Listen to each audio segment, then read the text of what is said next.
плакать. Трымайтеся, сябры. Мы з вами ладим сплав у падтрымку спортсменов, настоящих спортсменов сапраўдных и палітвязняў. У першую чаргу, конечно, палітвязняў.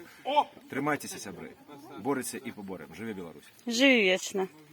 Слава, а что ты зараз, скажи, коли ласка, на нос байдарки клеишь? Мы клеим на нос байдарки человека, який повинен быть, на носу, напераді. Эта байдарка пойдзе першай, тому Ніколаю Статкевичу передаем таким чином привітання, і хай ведае, што ён напераді у сапраўдных, у патрыётаў, беларусаў, як это, у честных, у сумленных. у сумленных беларусаў. Так. У сумленных, друзі, зразумейце, у сумленных.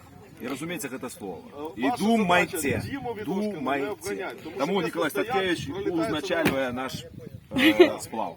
Привітання. Дякую щиро. І хотіла б яшчэ дадаць ад сябе, што сцяг народнай грамады сёння таксама будзе расцягнуты, як і сцяг БЧБ, якой тут, канешне, не забаронены і не з'яўляецца экстрэмісцкім. І таксама... Ён будзе ў руках беларусаў і украінцаў. Так, таму шчыры дзякуй.